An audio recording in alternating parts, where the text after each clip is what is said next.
I only buy stocks that are down related to assets. If the stock goes up, you don't see me around because there's no bargain, and I only buy a bargain. And now we have a profile about business. Carl Icahn is back in the news. Icahn is the man who's been changing the face of American business with his threatened or actual takeovers of dozens of companies. Recently, he arranged a blockbuster deal to take over Trans World Airlines. The price is now close to $1 billion, which he's still raising. This week, he was reported out scouting for another $500 million, perhaps to finance further acquisitions. Carl Icahn is not an easy man to get near. He rarely gives interviews, none that we know of on national television. But correspondent June Massell got Icahn to talk for this NewsHour profile.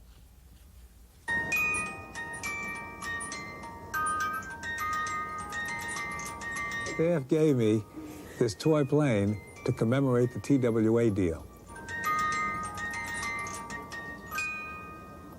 I don't know what the future holds, but I'm sure it's going to be a fast-moving future with Icahn at the helm.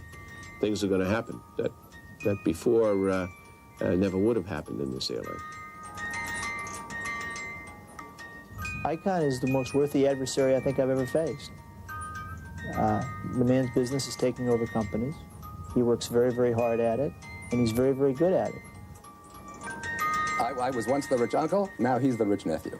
Elliot Schnall, known as Uncle Elliot, helped Carl Icahn get started. In 1968, he loaned Icahn $400,000 so he could buy a seat on the New York Stock Exchange. Icahn began with options and arbitrage.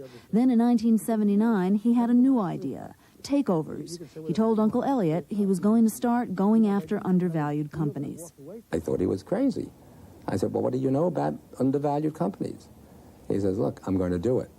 I said, Carl, forget it. I think you're taking too many risks. And Carl said, in risk there is reward, and I'm going to do it.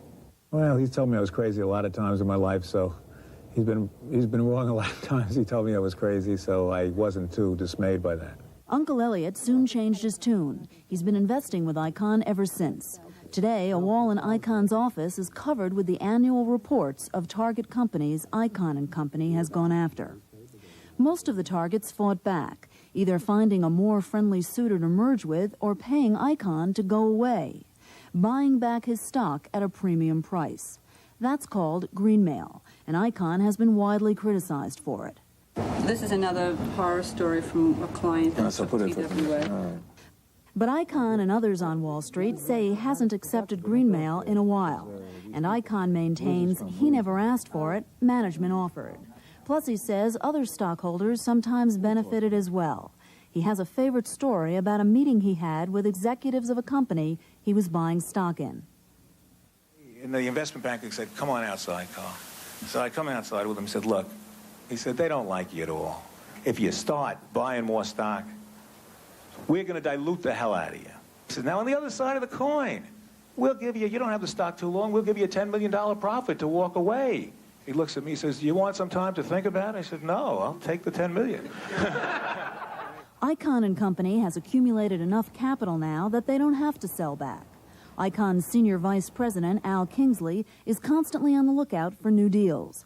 Somewhere under all this paper sits the germ of a new idea.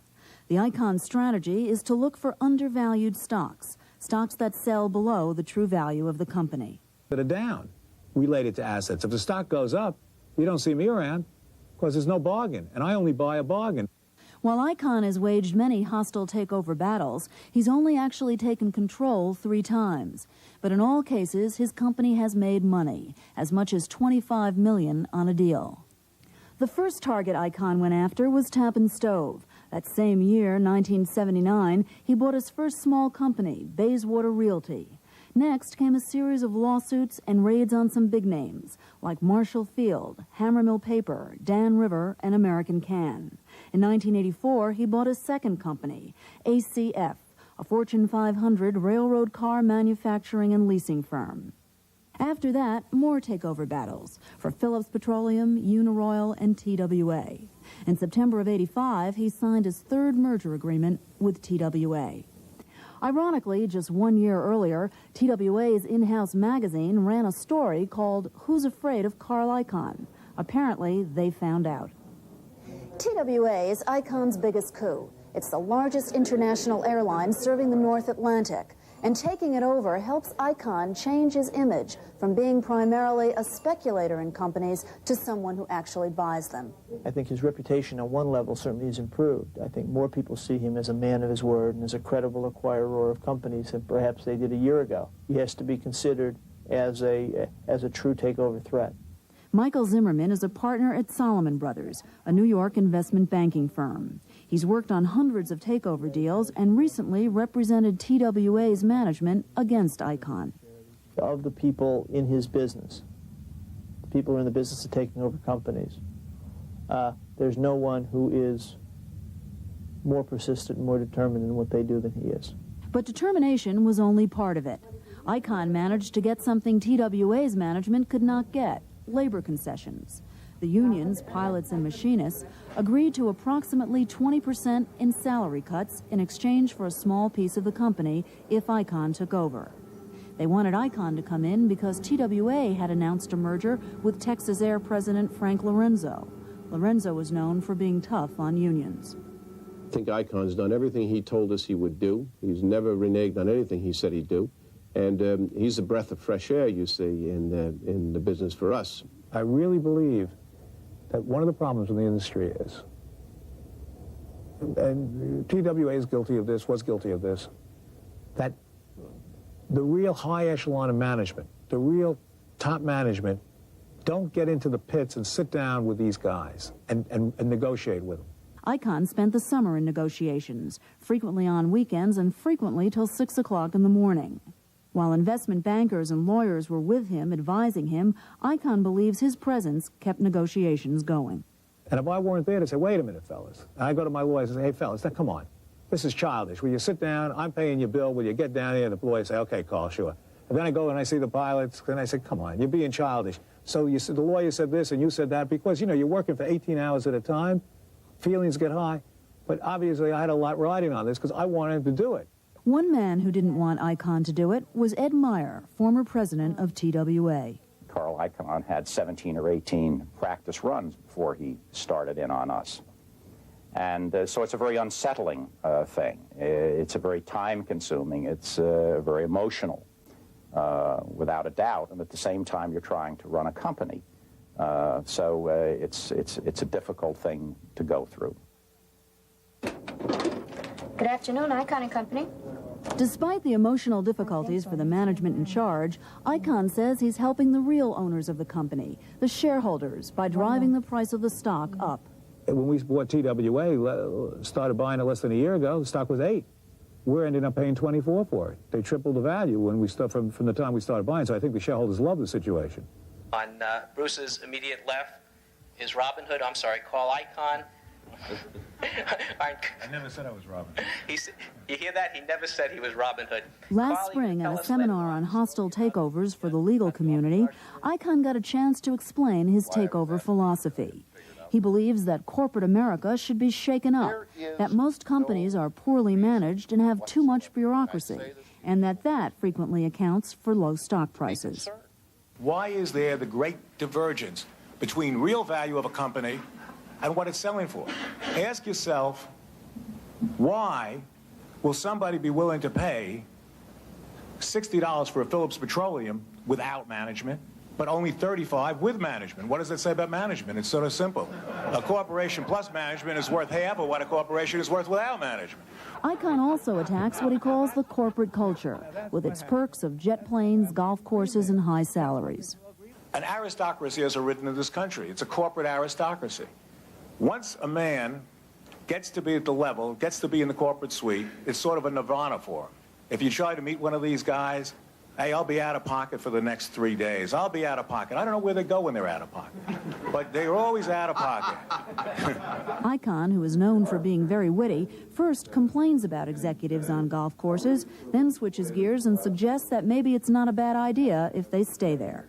He further amused his audience with humorous anecdotes to support his thesis. He loves to tell a story about the blunders of a major Park Avenue company. A real estate agent who I'm friends with told me incredulously, he said, you know, up on the 30th floor, they have a women's gymnasium. And I said, well, that's sort of lousy. He said, you know, they spend $100 a foot to have a whole floor that's a women's gymnasium. This is a true story. And I said to him, well, you know, it doesn't sound too good, but what the hell, they all do that. He says, no, the point is they have no women up there, okay? He said they did it. Not everyone finds Icahn amusing. Andy Siegler is a spokesman for the Business Roundtable, an association of major American corporations, and the chairman of one of them, Champion International. I'm sure somewhere there is someone that's playing too much golf. But the work ethic and the performance ethic and the pressure to perform in our economic system is very, very, very high. To say that we're all stupid, that we're out messing around, and that these particular individuals who have had absolutely no experience whatsoever of running things, I'm not talking about investing and making judgments, but running things, are making judgments that the company, the management of the larger companies in this country are at, is just crazy.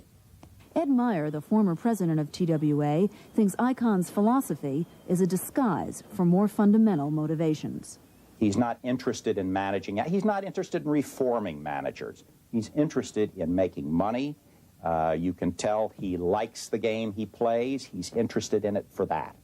Part of my values is to make money, and I can't change my values. I mean, some people love art, you know, love to paint. If a great painter loves to paint, well, you can't, what do, criticize him because he likes to paint? Well, hell, I was born up with my values to make money. But what makes me happy or fulfilled about it is that I also believe that I'm making money for doing the right thing. Hey, how you doing? How are you? Icahn is a wealthy man today. He won't say what he's worth, but some estimate it's in the hundreds of millions. Well, you ready to hit a few, Peter? Sure. He lives on a large estate in a New York suburb and sometimes finds the time to play tennis at home with a friend. The only child of a middle-class family, Icahn did not always enjoy such prosperity. Growing up, there were no private tennis courts or English gardens to walk through. Icahn grew up in New York, here in the Bayswater section of Queens, geographically a short distance from Wall Street, but psychologically a totally different world. Neither of Icahn's parents was involved in the world of business or finance. Icahn's mother was a school teacher. His father, a lawyer and a cantor, never accomplished his real goal in life, to become a Metropolitan Opera singer. But he gave his son piano lessons, and Icahn inherited his father's love for classical music. Icahn spends many hours in his home office working and listening to music. In college, at Princeton, he was a philosophy major and won a prize for the best senior thesis, a complex work on the empiricist criterion of meaning, something Icahn says he could never understand today. What do you think's more complicated, this or putting together a TWA deal? Well, I got to tell you, looking at this, I think this is... Icahn was supposed to be a doctor, but he dropped out of medical school after 2 years and headed for Wall Street instead. What did your mother say when you dropped out of medical school? Was she disappointed? That's just a euphemism. I would say you're putting it euphemistically. What did she say? Well, you know, you needn't come home anymore. You made the great mistake of your life. Icahn's mother is proud of him today, but Icahn feels his late father, a champion of the lower classes, might have some reservations. He would love that I'm shaking up the establishment. Love that. I mean, maybe he would say, well, what are you making all the money for? You know, he might object to the fact that you have more money than a lot of other people. Icahn's wife is a former ballerina from Czechoslovakia. She wishes her husband would slow down instead of going from one deal to the next. Sometimes I feel there is no reason he really should work anymore. But then, where is he going to go from here? It's you know, regular family. The husband works, and there's always something, at least financially, to look forward. They're building. I mean, here it's not. I mean. How much more if he makes, it's not going to make any difference. The point is that he doesn't need any more money. But it's the game, as he says. What do you need this for? Well, it's a good question. It's a good question. What do you think the answer is? Well, it's like in a game. I mean, the money is like the chips or the points or something. I think it's not just the money. No, it's part of the game. But you sort of really are, in a sense, fighting a very strong establishment. and it becomes exhilarating to see if you can outmaneuver them.